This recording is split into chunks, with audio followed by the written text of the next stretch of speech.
Hello, welcome back. It's so good to see you. And if you're new here, it's really nice to meet you. I'm Monty, and you know what I like to do when the world feels like it's falling apart? I like to lean into that feeling and read dystopian novels about the apocalypse. I am the kind of person that listens to sad music when I'm sad, just to make myself feel more sad. And what better time to talk about dystopian novels about world-ending events with biblical context? And just for fun, let's make them dark romances. I mean, let's make the apocalypse sexy. So I'm talking about the Four Horsemen series by Thalassa. I hope I said her name right. I apologize if I didn't. But anyway, let me give you a brief plot overview of these 4 books. So in this world, the apocalypse has happened, and the 4 horsemen of the apocalypse have come to the world, have come to Earth, and they ride through as the foursome all across the globe, proclaiming that they are here to destroy humanity for all our wickedness and our horrible ways. And during that first year, so they stay on Earth for a year, all 4 of them, and during that first year, as they ride across the world, technology, mechanical objects, and electricity begins to fail. So planes fall out of the sky, vehicles stall, the internet dies, but society has not completely collapsed at this point. There's still governments, there's still a way of life, everyone's scared. But as the books progress, more and more things like cars, guns, electricity, all of that completely stops working. And in order to destroy all of humanity, instead of doing it as a foursome, each of the individual riders come back at a certain time to ride across the world and destroy humanity that way. Now, I have to put out a word of caution about these books. When I say they're dark romances, they are dark romances. The heroes are also our antagonists, and they are awful people, beings, whatever, and they're super unlikable. And any romance in these books come after really brutal beginnings. There are scenes of violence, there are scenes of death, there are scenes of torture. And the first book, the dynamic between the antagonist and the protagonist, so the hero and the heroine, is absolutely the worst. It kind of mellows out after that.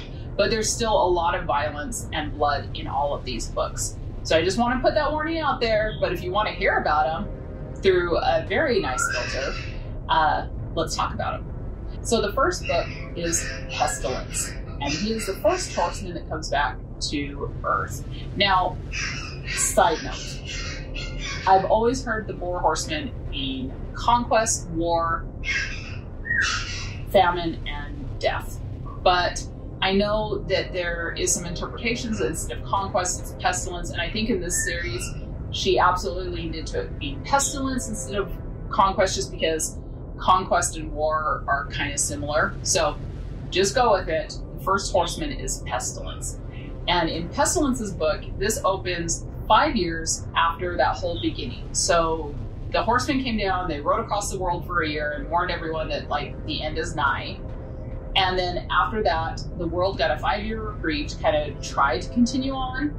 And for the most part, society has continued to function. But then Pestilence comes back. And with Pestilence, he wears a crown, he has his bow, and as he rides across the towns, he infects people with disease. So if you're in close proximity to where Pestilence is riding, you get pretty much what is described like the Black Plague, and you die. And this is where we meet our heroine, Sarah. And Sarah is a Canadian firefighter who is kind of picked, or who volunteers to stay behind in her town as the town is evacuated, because they know Pestilence is riding. The course he's on is going to put him through their town. And Sarah stays behind to try to take Pestilence out. And Sarah gets a good one over on him, but Pestilence is immortal, so her plan fails. And instead, Pestilence takes her captive, and she is now his prisoner. And he's awful to her.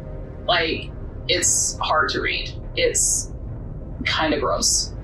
But after being with him for like months and months and months, Sarah tries to show Pestilence how humanity's not the worst thing in the world by introducing him to people, which he pretty much kills because of the disease thing.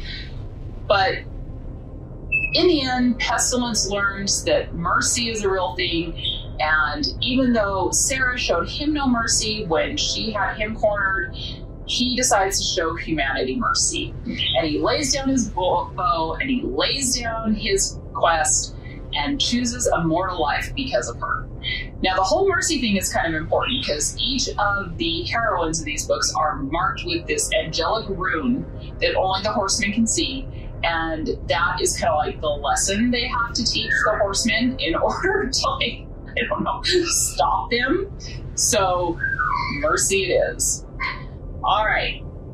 So, like I said, this book was hard to get through. It is, like, it has this weird dynamic between the characters of where, like, you can change someone who's murderous and crazy and maniacal because of love. Like, it gives strong Stockholm Syndrome vibes, and it's really a tough book to navigate. But if you get through it, believe me, it gets better. And unfortunately, Pestilence is just, he's a really flat character. He has almost no motivation other than this is just like his task given to him by God. And Sarah reads like a delusional brat. I hated the dynamic between these characters. I really hated these characters. And if it wasn't for my rule to always read 2 books in a series, I would not have continued on with this book or with this series.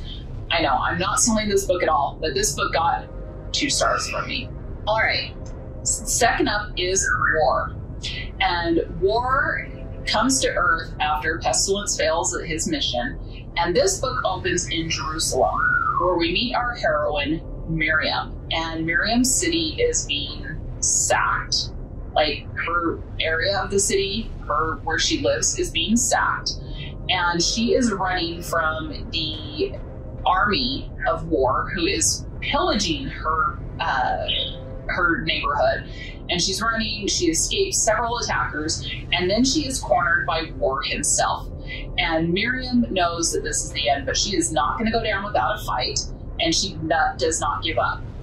But instead of taking Miriam out, War proclaims that she is his wife and takes her back to his war camp. And that's where Miriam has to live. She kind of makes friends with some of the camp people, and she has to live under the guise that War believes that they are married and that she's his wife. And she absolutely hates him. By the way, this camp is full of people that have proclaimed that they are loyal to War, they support him, so it's an army of men, and also an army of undead zombies. So this camp stinks, and it's gross, and not really a safe place. But as Miriam tries to resist War's wooing, because the dynamic between these two is completely different than how it was between Pestilence and Sarah. War is very sweet to Miriam, he's very caring, he tries to really woo her. And as she kind of sees this different side of him, that when he's not in battle, he's kind of this loving, caring person, she falls for him.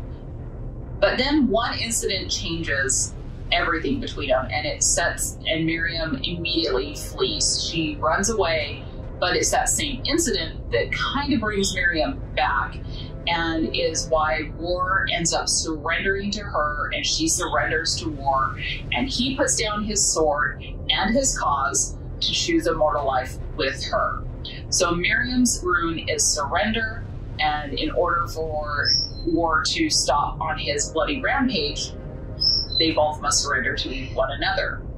So this book, like I said, is so much better than Pestilence.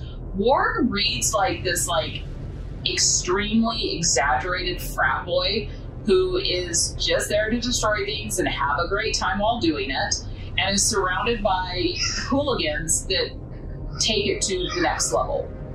I'm not saying he's a good guy, because he's not.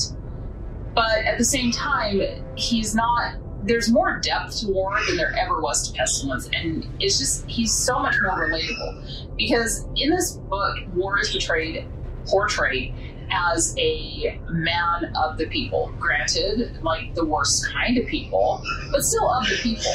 And he's really a reflection of what's in people's hearts. Hatred, savagery, intolerance, all of that. And so I just think that he's a lot more of a relatable character than Pestilence ever was.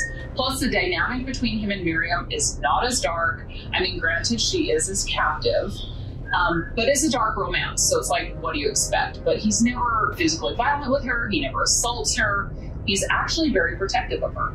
And I really loved Miriam. Miriam is super intelligent. She's very clever. She's witty. And she can hold her own, and I really appreciate that. Plus, while they're rampaging, and pillaging these other towns, because this takes place in the area of like Palestine and Israel, while they're traveling all around these areas, Miriam actually tries to go and warn the towns of, the oncoming army. She helps people flee during the midst of the battle. She actually works against War's army. It doesn't earn her any favors. She gets in trouble for it. He reprimands her. Once again, not super violent with her though. So it's a much better book. This book got 3 stars from me. So because War was such a better book and I liked it so much better, I decided to read the 3rd book. And the 3rd book is Famine. So after War decides he no longer wants to do what he's doing, Famine is then tapped to come and complete the mission. So Famine's story opens in Brazil, and that's where we meet our heroine, Anna. And Anna is this 14-year-old girl who happens to come upon Famine's person, and he is really in a bad way. He's been beat up, he's been put through it, and she takes pity on him and takes him to a nearby barn where she nurses him back to health. And I'm pretty sure that Anna doesn't quite know exactly who he is or what he represents.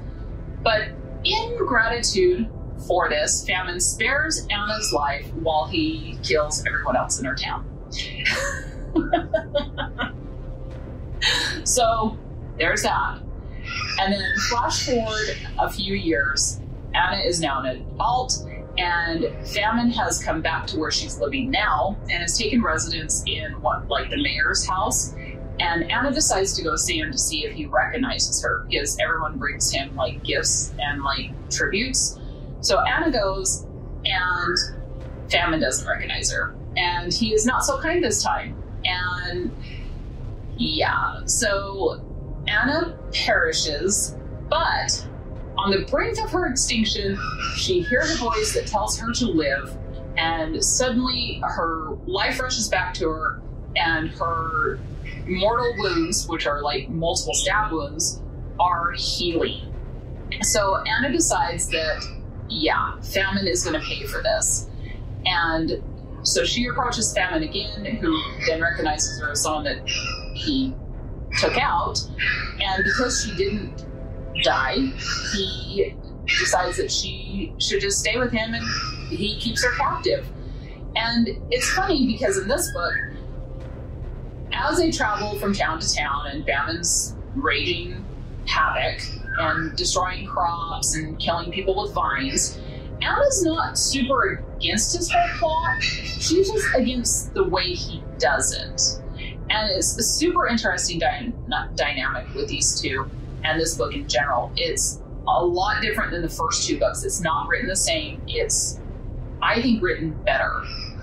And we find out that, like, with Anna, she's such an interesting character because between the time she met Famine, Anna worked as a sex worker. And so she's not like, she knows how awful humans can be and how badly humans can treat one another. So she's not really opposed to like the bad guys getting their comeuppance. She doesn't like when innocents die, but she doesn't hold like a whole lot of love for humanity in general.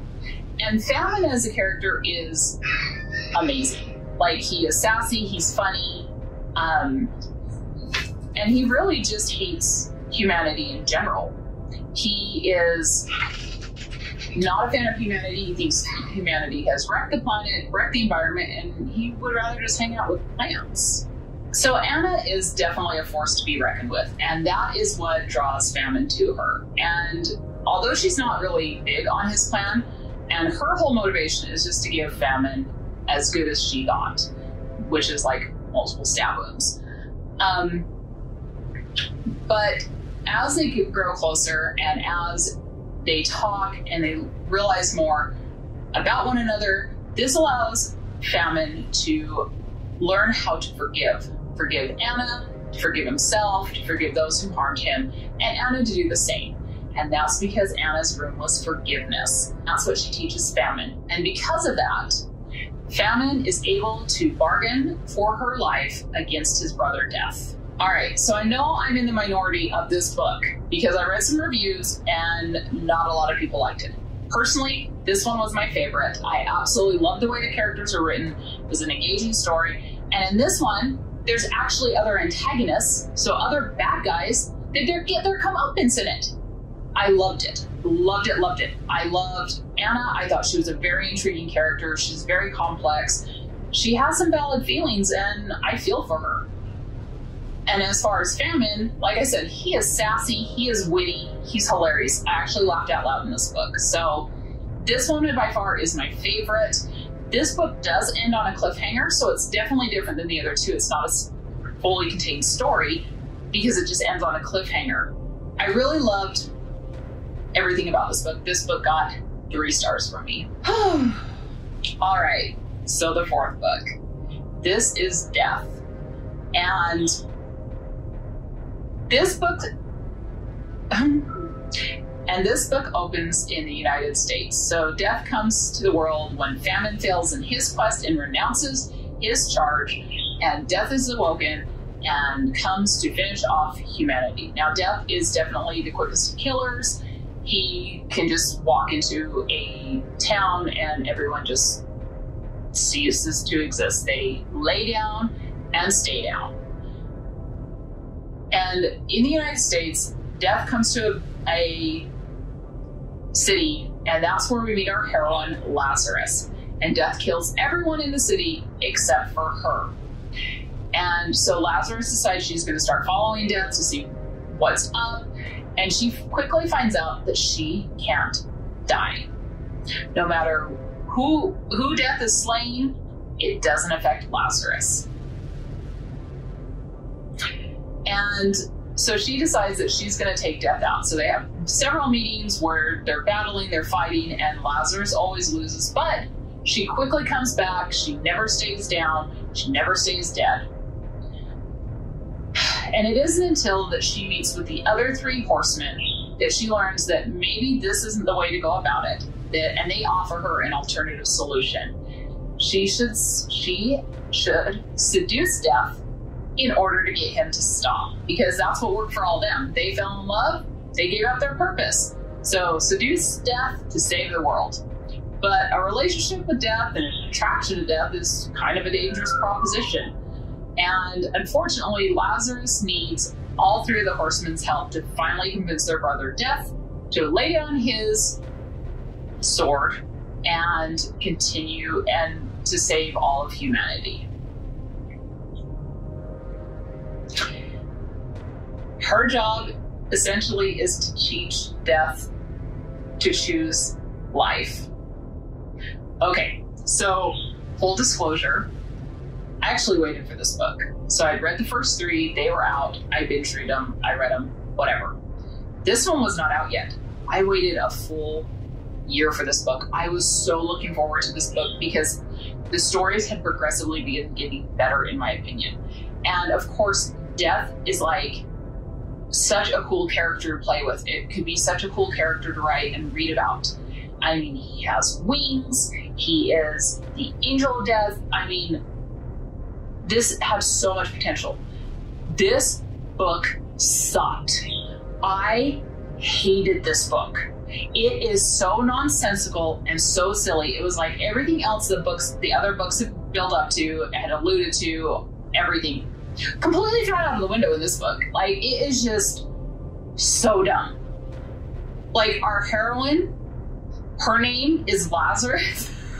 She can't die. Lazarus, really? Like, that is some lazy writing right there. That is not creative. That is stupid.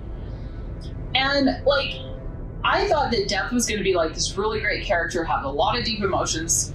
By the way, he doesn't. He is flat. He is one note. He is written like a sad emo boy who's writing really horrible, angsty poetry in like middle school. It's laughable.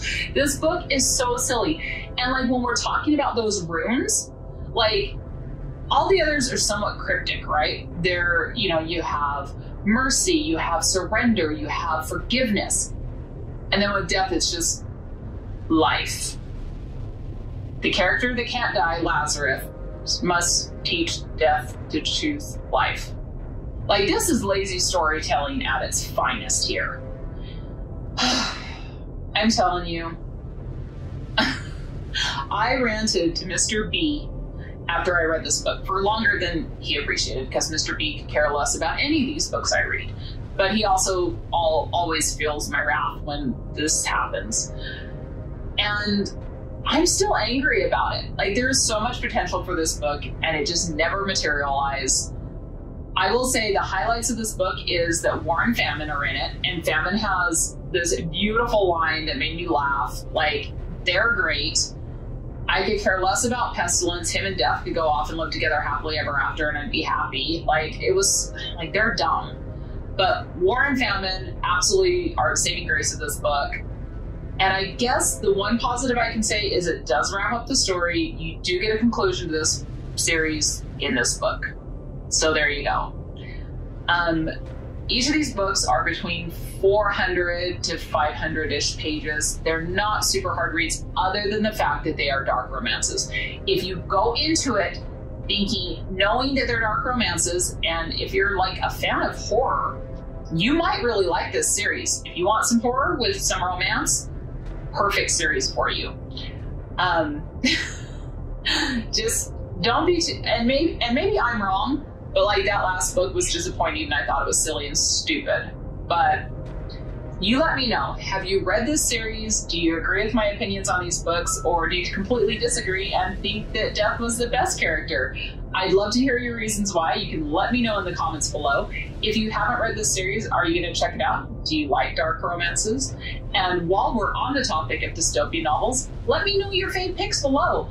I have some more that I'm going to be talking about, and I hope you look forward to enjoying them. If you did like this video, please do consider giving me a thumbs up. Give me a little like here. And if you want to hear more from me, you can always hit that subscribe button so you always know when my next video comes out. God, that was a mess and a half. Anyway, I'm going to end this now. Until next time, take some time for yourself, and love you, bye.